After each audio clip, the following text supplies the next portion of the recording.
ndabahaye ikaze muri iki kiganiro bamaso ntihagire ugutwara igitsebo cawe mushikirizwa nanje Abeli Mbonimpa.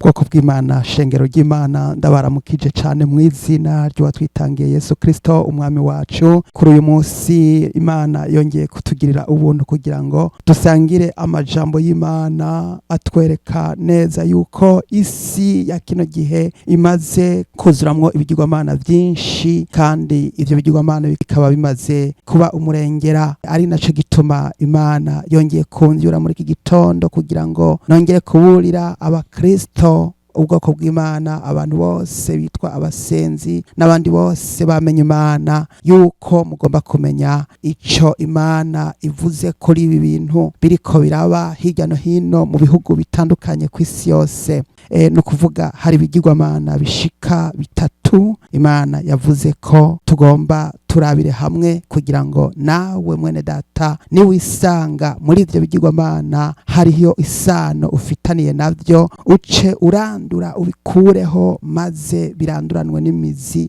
mw'izina rya Yesu Kristo. Murazi yuko ico ibigirwamana bikorerwa ari ukubisenya, ari ukubiturira. Ibigirwamana nivyo gusendwa, nivyo guturirwa, nivyo gutongozwa umuriro. Umuntu yamaze kwihana ico yabanza guturira, yategekwa kubanza guturira ibigirwamana bikava mu nzu yiwe. Nimba yari yambaye ibiheko bikabanza bigaturirwa. Nimba afise intenderi, nimba afise ibirozi, nimba hari impuzu abaganza bamutumye canke abadayimoni bamutegetse, nimba hari indaro bategekwa kubiturira mw'izina rya Yesu. Rero ndagira ngo dusome amajambo y'Imana aboneka mu gitabo c'Itanguriro igihimba ca 35 duhereye ku murongo wa mbere. Reka dusome mw'izina rya Yesu Kristo. Imana ibarira Yakobo iti, va hasi uduge i Beteli ugerereyo, unyubakire igicaniro, jewe Imana nakubonekeye igihe wahunga Esawu mwene nyoko. Maze Yakobo acabarira abiwe n'abari kumwe nawe bose ati, nimukureho ibigirwamana vy'abanyamahanga biri muri mwebwe, mwihumanure, mwambare izindi mpuzu, tuve hasi tuduge tuje i Beteli, nanje nubakire y'Imana igicaniro, imwe yanyumvira ku munsi w'ivyago vyanje, kandi yagendanye nanje mu nzira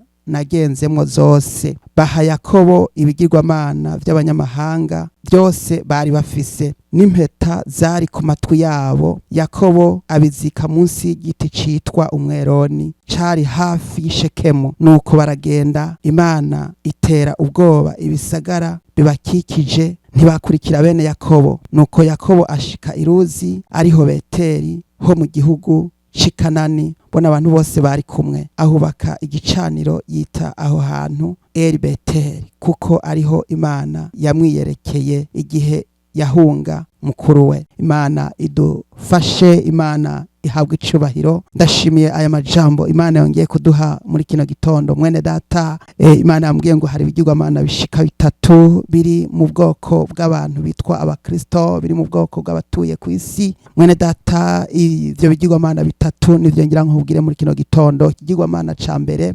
citwa imikino, ikigirwamana ca kabiri citwa imigambwe, hanyuma ikigirwamana ca gatatu citwa amafilime. Ivyo bigirwamana vyose uko ari bitatu Imana yabivuze ko, kandi ndagira ngo nkubwire nkuburira yuko abakora ibisa bityo bose batazoragwa ubwami bw'Imana, kuko bashize ibigirwamana mu mitima yabo, maze ivyo bigirwamana birabonona, bahinduka ibimaka, barahurumba, barabihurumbira, babihurumbiramwo, babigwamwo. Nico gituma ababigenderamwo bose bagiye guhwana navyo. Ikigirwamana ca mbere c'imikino, ndagira ngo nkubwire yuko isi yose bari munsi y'ubuyobozi canke munsi y'ukubaha canke yo gukurikirana imikino y'ubwoko bwose, usanga n'abakristo iyo bumvise ngo hari imikino ahantu runaka usanga bagiye kuri za televiziyo kuraba, bagakoma amashi, bakavuza induru, bakiha akamo, bakavuga bati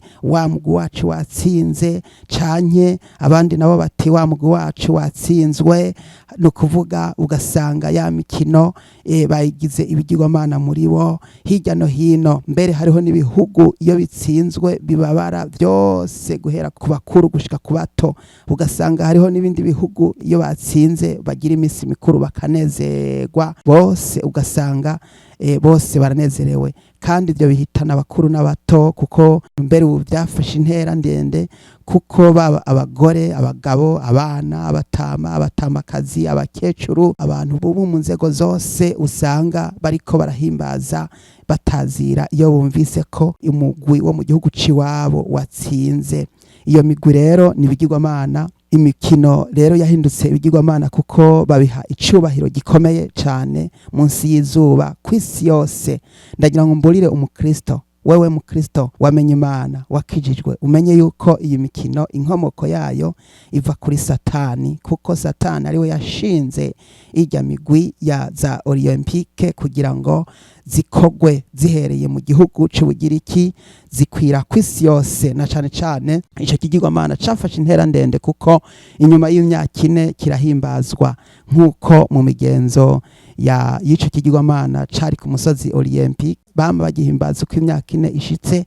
Iyo mikino yaciye ikwira kw'isi yose, hanyuma isi yose iravyakira kugeza igihe baciye bashinga ko muri myaka 4 bazohora bizihiza uwo munsi mukuru. Ari naco gituma ibihugu byose byo ku isi biterana inyuma y'imyaka 4 bigakora umukino bagakura kubabaye aba mbere no kubabaye abahambaye, maze bagateranira mu bihugu bya rutura ku isi, maze bagakora iyo mikino. Ndagira ngo mbwire rero we mukristo aho uri hose yuko nimba ugishigikiye ya mikino, ugishigikiye bya bindi abandi bose bariko barakora, yuko womenya neza yuko ico kigirwamana ugomba kugikura mu nzu yawe. Nimba hari televiziyo ufise mu nzu, nimba hari aho uja kubiraba mu birori ahantu bashira muri rusange ngo abantu baje kuraba imikino, nawe ukagenda ugakurikira mu bandi, canke ugaza gutega amatwi ku radio wumviriza ngo imikino runaka yatsinze ngo canke yatsinzwe.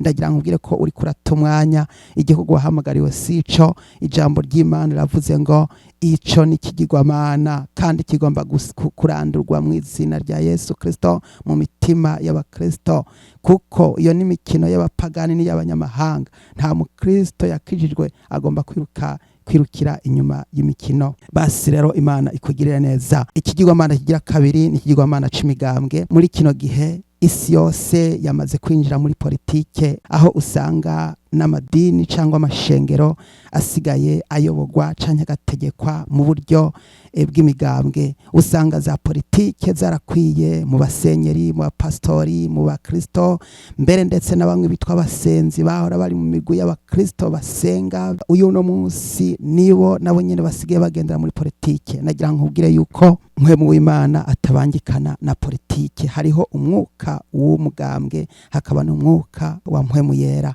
Mpwemu yera rero ntabangikana n'imigambwe, mpwemu yera ntabangikana na politike. Ushaka gukora politike uyikore, ariko uba witandukanije na Bibiliya, kuko imigambwe na politike ni ikintu kimwe, kandi ico kintu naco kibabaza Imana, kuko iba bigenderamwo bose banyuranije na Bibiliya. Kuko Imana yakoresha amategeko yayo, igakoresha abasavyi bayo Abisirayeli bayoborwa mu buryo bw'Imana, bakagendera mu buryo bw'Imana. Uno munsi abitirirwa bose abakoresha imigambwe mu kuyobora igihugu canke mu kuja mu vy'inzego z'igihugu bagaca byitwaza ko ari abakristo.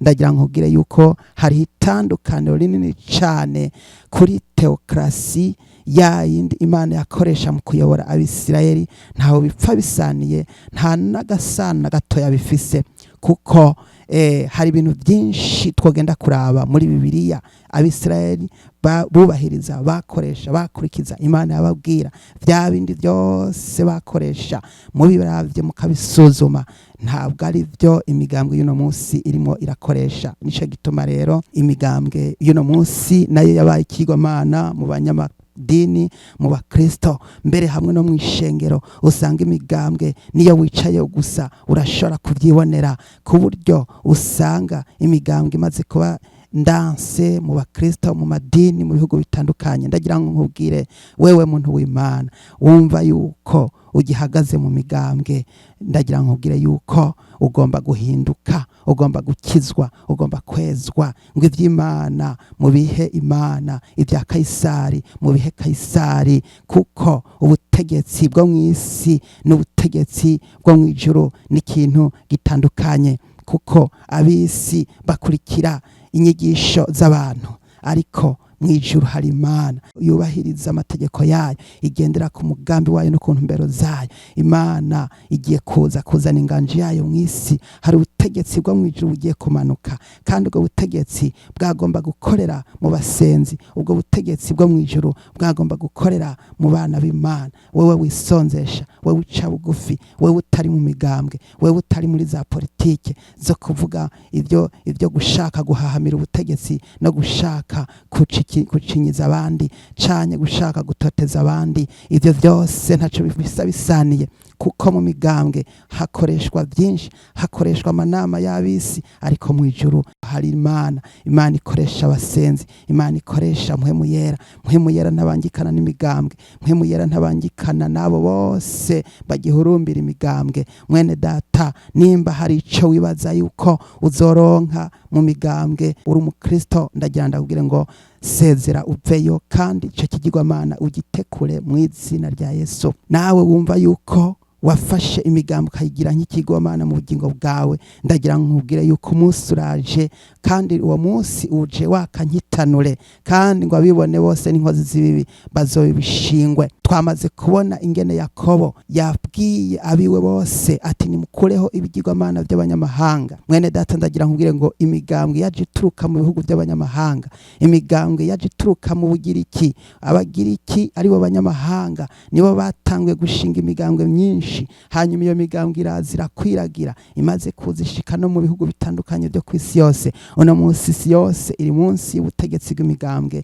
kandi isi yose iri munsi y'ubutegetsi bwa politike. Politike y'abisi rero itandukanye na politike y'Imana, kuko Imana ntikoresha politike nk'iy'abantu, Imana ikoresha mpwemu yera. Mpwemu yera ari mu ishengero. Ndagira nkubwire ngo nimwongere gucana umucanwa wa mpwemu yera, kuko uzocana umucanwa rahuye mu banyamahanga azoturanwa na ca gicaniro, ariko uzocana umucanwa wa mpwemu yera, mpwemu yera azomuha kuramiriza, azomuha kubandanya. Nico gituma ndagira nkubwire ngo niwongere gucana umuriro wa mpwemu yera. Mpwemu yera yake mu mutima wawe, mpwemu yera yake mu bugingo bwawe, mpwemu yera kubera itara, mpwemu yera guhe kurandurana n'imizi ibigirwamana byose biri mu mutima wawe, biri mu gihugu, biri mu bantu, mu izina rya Yesu. Ndibuka ko ibigirwamana aho byaba biri hose byararandurwa, intenderi zaramenagurwa, indaro zaraturirwa mu izina rya Yesu. Abafisi ibiheko bigaturirwa mu izina rya Yesu, abarozi bagakizwa, abapfumu bakihana mu izina rya Yesu, maze bagasengerwa kaba bashasha, bakakira ubugingo budashira mu mitima yabo kubw'amaraso ya Yesu Kristo. Nawe aho uri hose, nambukije akariye imigambwe, nambukije akariye politike, uno munsi ndakubwira ngo hinduka, ukizwe, maze wezwe, maze urondera Imana. Imana iba mu ijuru, Imana izo kugirira neza. Ikigirwamana kigira gatatu ni ikigirwamana ca za filime cyangwa amafilime ariyo bita amareresi cyangwa amateatre. Iki kigirwamana kiri mu bantu benshi, kuko usanga hari imikino myinshi igenda ica ku maradiyo, hari imikino y'amateatre y'amafilime igenda ica kuri za televiziyo. No kuvuga abana guhera bakiri bato bahera mu bwana baraba amafilime yakozwe n'imigwi y'abisi, imigwi y'abakorera Satani. Hariho imigwi yiyemeje gukora amafilime n'amasanamu y'abisi, ivyo navyo bakabivana ikuzimu kwa Shetani kugira ngo bamonte bakora amamontage hari ibikorerwa za Hollywood, hari amafilime yo mu rwego rwo hejuru, hari amafilime y'ubwicanyi, hari amafilime y'ubusambanyi, hari amafilime y'abankurumogi, hari amafilime y'inzego zitandukanye, hari amafilime y'ubwicanyi, hari amafilime y'ubwoko bwose, hari amafilime y'abakina za politiki, hari amafilime y'abakora ibintu by'ubuhumbu. Izo filime zose usanga abantu benshi bafise amateleviziyo mu mago iwabo, usanga arizo bateramirako. Ariko ndagira nkubwire yuko abateramira kuri ibyo bose bariko barata umwanya. Wowe uteramira kuri za filime, wowe uteramira ku mikino, wowe uteramira ku mateatre, wowe uteramira ku mareresi, awe nawe wese ucyumva yuko wota umwanya imbere ya televiziyo uri kuraraba ibyo, uri kurata umwanya, kandi uwo mwanya uzowishuzwa, uwo mwanya uzowubazwa, kuko wataye umwanya ugahurumba ugacika ikimaka, maze ugahurumbira ibyo abadayimoni bariko bazana inyigisho z'uburaya, inyigisho z'ubusamba, inyigisho za pornography, inyigisho z'ubwoko bwose, z'ubwicanyi, inyigisho z'abakina politiki babikoresheje amafilime. Abo bose biriko biraduka mw'isi yose hirya no hino. Ijambo ry'Imana twamaze kubona yako barabwirwa ngo nimukureho ibigirwamana, maze ngo baca biyambura impuzu z'abanyamahanga, baca biyambura ibigirwamana by'abanyamahanga, baca biyambura impeta zari ku matwi. Wewe wambara impeta ku matwi, wewe wambara ibigirwamana ukavyambara no ku matwi. Ndagira nkubwire yuko ibyo byose iyo turiko turaraba amafilime usanga harabiyambitse ibintu by'ubwoko bwose bitandukanye, kandi bajya babikora baba bariko barakorera amafaranga, kandi ayo mafaranga bakorera baba bariko barashaka kuzimiza, bongera bagahembwa, bongera bakazimiza n'abakristo. Abakristo no musi baramaze kuzimira, baramaze kugenda, baramaze guhurumba, baramaze gutwarwa n'ibigirwamana. Amatwi yabo arabarya, bipfuza kumva iby'amafilime n'iby'amateatre akorwa n'abisi. Amaso yabo yaramaze guhinduka, bipfuza yuko bo kwama baraba bya bindi gusa byo mw'isi, bikaba ari byo bibatwara. Abana barazimijwe na za Spiderman n'andi mafilime yose ya Batman, n'azandi mafilime yose bwose, n'utundi dufilime twose twaramaze guhitana abakristo. Mbere mu mago y'abakristo ugiye kwinjira usangayo amafilime mabi, yayandi atera abakobwa kononekara, atera abahungu kononekara, atera abana kononekara, maze abana bagakura baramaze kononekara, baramaze kuzimira bakazimizwa. Nico gituma ari cyo gikorwa uhawe guhaguruka kugira ngo wongere gukuraho ibyo bigirwamana mw'izina rya Yesu, yongere guturirwa. Ayo mafilime, ayo mateatre arimwe arakoreshwa muri iki gihe, n'ay'ubuhumbu, n'ayo kuzimiza ishengero ry'Imana, n'ayo kuzimiza ubwoko bw'Imana, n'ayo kuyovya. Yesu Kristo ari hafi mwene data. Ndagira ngo ndababwire ngo nimukureho ibigirwamana, bive mu mitima yanyu, bive mu ngo zanyu, bive muri za televiziyo zanyu, bive mu mitumba y'iwanyu aho muherereye. Ibyo bigirwamana biturirwe mu izina rya Yesu, byongere gutongorwa, maze bitongozwe umuriro, maze muhemu yera abitongore. Maze wewe wumva wowe ukigendera muri ibyo bigirwamana byose, ndakuraritse ngo uce bugufi maze wihane, maze dufatanye iri sengesho. Wewe wumva watwawe n'imigambwe, ndagira nkubwire ngo uce bugufi, dufatanye iri sengesho, maze wongere kurondera Imana mu mutima wawe.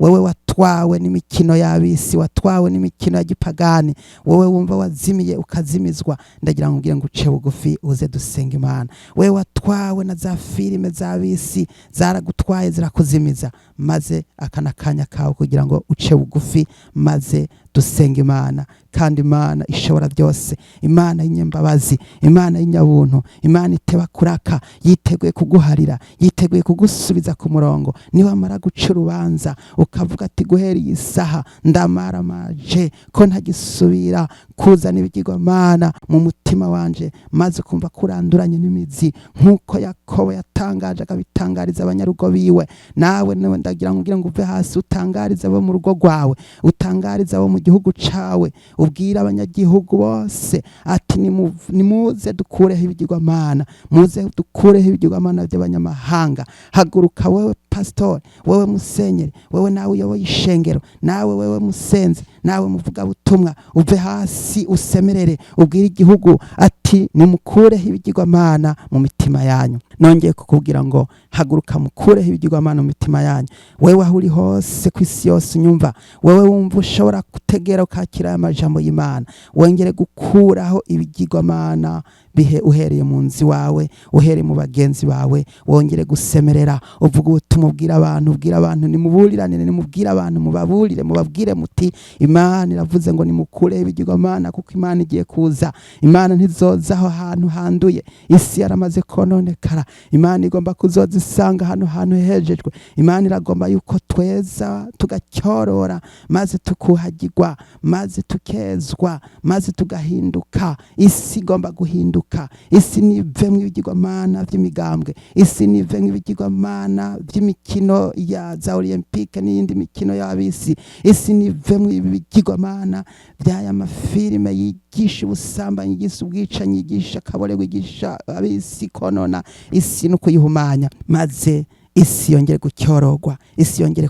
kozwa, isi yongere kwezwa, kuko Yesu Kristo ari hafi kugaruka. Ubwami bw'Imana buriteguye kuza, ubwami bw'Imana buragomba kuza mu isi, kandi Yesu agomba kuza muri isi yiyuhagiye, yejejwe. Ndagira nkubwire nkuko Imana yavuze yuko yiteguye kuza. Imana imaze kugabisha Abisirayeli, irababwira ati nimwiyeze ejo nejo bundi, kuko ku munsi wa gatatu nzoza maze nkaza kubagendera. Mwibuke ko igihe Imana yaza ku musozi Sinayi, Imana yari yabanje kubiburira Mose ati bwira Abisirayeli biyeze, bamesura impuzu zabo, biyeze kuko jewe Uhoraho nzoza kubagendera. Ndagira nkubwire yuko bari abantu harageze igihe Abisirayeli bariyeza, bamesura impuzu zabo. Turibuka ibyabaye ku musozi Sinayi. Imana iramanuka, iza mu mituragaro, iza mu miravyo, iza mu nkuba zikubita, no kuvuga imisozi irasirana. Ndagira nkubwire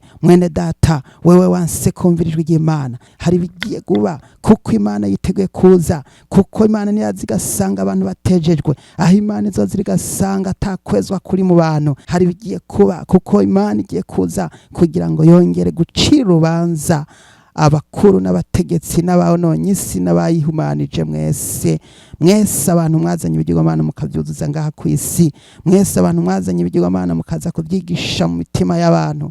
Ndagira ngo Imana igiye kuza, kandi aho izoza guca urubanza.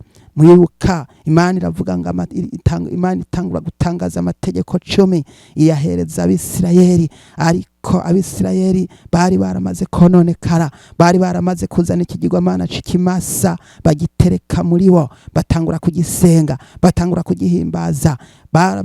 Bamaze gutangura kugisenga, maze Mose amaze kumanuka, bya bisate by'amabuye uko yamabwirizwa ari 10, maze ayibasanzazamwo, arabimena kubwishavu no kuguburakari, kuko Imana yari yamaze gusohora amategeko yayo. Maze ca kigirwamana aragiturira, kiratongoka, maze Imana yongera gushinga andi mabwirizwa ukundi gusha, kuko ayambere bya bisate bya mbere byari byamaze kumenagurwa, kuko imitima y'abantu itari bwajanjagurike. Ndagira nkubwire yuko ayo mategeko yanditswe ku mutima wawe. Ndagusaba ngo ujanjagurike, ndagusaba ngo umeneke, ndagusaba ngo wihane, wongere guca bugufi. Uwo mutima wawe umeze nk'ibuye ni wongere kumeneka mu izina rya Yesu Kristo, maze wongere guca bugufi. Hanyuma maze kumva yuko uciye bugufi, hanyuma wakira amategeko y'Imana, wakira ijambo ry'Imana. Yesu Kristo aragomba kuza mu mutima wawe, Mpwemu Yera aragomba kuza muri wewe muvuga ubutumwa. Ndagira nkubwire ngo ukwiye gutwara ubutumwa butarimwe imigambwe, ukwiye gutwara ubutumwa butarimwo za politike, ugomba gutwara ubutumwa butarimwe inyigisho z'abisi, ugomba gutwara ubutumwa burimo Mpwemu Yera. Mpwemu Yera canire, Mpwemu Yera akubera umucanwa waka mu butima wawe. Ndagira nkubwire wewe wumva ukirahura umuriro ukuye ku kindi gicaniro cyo mu muziko ry'abisi. Ndagira nkubwire yuko umucanwa n'ubuzimye, maze wongere gucana umucanwa uvuye kuri Mpwemu Yera. Mpwemu Yera yongere gucana umuriro mu mutima wawe, Mpwemu Yera yongere kwaka mu bugingo bwawe, mu izina rya Yesu. Ndagira nkubwire ngo nawe wumva wipfuza kwakira umuriro wa Mpwemu Yera, ni wongere gukuraho ibigirwamana no kudakebwa kuri mu mutima wawe, hanyuma wongere kwakira mpwemu yera. Kandi mpwemu yera yiteguye kukuboneshereza, yiteguye kukumurikira, yiteguye gucira inzira, yiteguye kukwereka inzira nyayo. Hari inzira nziza mu Mana, hari inzira nziza muri mpwemu yera, hari inzira nziza muri Yesu Kristo. Yesu Kristo yavuze ati ni jewe nzira n'ukuri n'ubugingo, ntawe ushika kwa data ntamujanye. Wowe wumva ukanga inyuma y'imigambwe, wowe wumva ukanga inyuma y'amafilime, wowe wumva ukanga inyuma y'imikino, ndagira nkubwire ngo ntawe ushika kwa data Yesu atari wakujanye. Yesu rero ariteguye kukwakira nimba wemeye guca bugufi, nimba wemeye kwihana, nimba wemeye kwakira ijambo ry'Imana mu mutima wawe. Uno munsi ukubera umunsi mwiza wo gukizwa no kwezwa aho uri hose, igihugu cyose urimwo. Nimba wambaye ibigirwamana ku matwi, nimba wambaye ibigirwamana kuri wewe ku mubiri wawe, byose byongere gutongorwa no guturirwa mu izina rya Yesu Kristo, maze ubicira urubanza, bicirwe urubanza, bitongogwe, biturirwe, ibigirwamana biturirwe mu izina rya Yesu. Kuko uyu munsi benshi bararanduye indaro ntazikiriho mu gihugu, ariko hasigaye ibigirwamana by'imigambwe. Benshi nta ndaro zikiri mu gihugu, ariko no munsi hari ibigirwamana biri mu mago iwabo, ariyo mafilime, arizo za televiziyo zizana amafilime, zizana imikino y'abisi, ariyo maradiyo yamamaza imikino y'abisi, yamamaza ibintu by'abisi. Za ndaro ntizikiri mu gihugu, benshi ntibacyambaye bya biheko, ariko no munsi bambaye impeta ku mazuru no ku matwi, bambaye ibigirwamana ku matwi no ku mazuru, bambaye ibigirwamana by'impuzu za gipagani, impuzu z'abadayimoni. Izo zose ndagira ngo zirandurwe, ziturirwe, zisangangurwe. Iyo ngoro yaba yariyongere guturirwa no gusenyurwa mu izina rya Yesu, maze uyu munsi ukubera umunsi mushasha kuri wewe ku bugingo bwawe. Duce bugufi dusenga Imana. Mana ushobora byose, data wa twese, uganza byose, waremye ijuru n'isi, mu izina rya Yesu Kristo umwami n'umukiza wacu, nongeye gushima, nongeye gukenguruka data ubuntu bwawe n'imbabazi zawe. Nongeye kugushimira ko ari wowe wongeye kwibuka abakristo kugira ngo baburire, ubabwire aho bazimiriye, aho bihendeye, mwami bagagenda mu nzira itariyo, kugira ngo bongere guhindukira, bongere kugaruka. Abakristo bahindukire bave mu buzimire barimwo. Urakoze mwami, kuko mwami iki gihe ari igihe ciza cyo kwiyeza, ari igihe ciza cyo kwitunganya, ari igihe ciza cyo kwakira mpwemu yera mu bugingo bwacu, ari igihe ciza cyo kwikangura no gufurura ingabire zacu ngo zake. Mwami ndongeye gutongoza umuriro ibigirwamana by'uburyo bwose, ibigirwamana by'imigambwe biturirwe mu izina rya Yesu, ibigirwamana by'imikino yo mu isi biturirwe mu izina rya Yesu Kristo, ibigirwamana by'amafilime yo mu isi biturirwe mu izina rya Yesu Kristo. Mu izina rya Yesu turabitongoje, ndabitongoje umuriro mu izina rya Yesu, biturirwe mu izina rya Yesu. Urakoze mwami, ndahamagaye amaraso ya Yesu Kristo kuri uyu mwana w'Imana, kuri uyu mukristo, kuri uyu muntu wese arimo arapfukama yihana, yongeye kwakira ijambo ny'imburi ku mutima wiwe no ku bugingo bwiwe, yongere kwezwa. Ndamuhagirije amaraso, ndagusabye ngo umuhagirishe amaraso yawe igiciro kinini mwami wacu, amubatubira ku musaraba Karuvali Golgota. Urakoze kubwo kweza, urakoze kubwo gutunganya, urakoze kubwo kweza no kugira neza ubwoko bwawe. Urakoze mwami Yesu, maze mwami ijambo ryawe ryongere kugira ikibanza muri isi ya none, kuko mwami inzamba y'akabanga yiteguye kuvuga, maze twese tuze tugusanganire twejejwe kandi dutunganye. Izina ryawe rihabwe icyubahiro, ndavyambaje nshima mu izina rya Yesu Kristo umwami wacu, amen.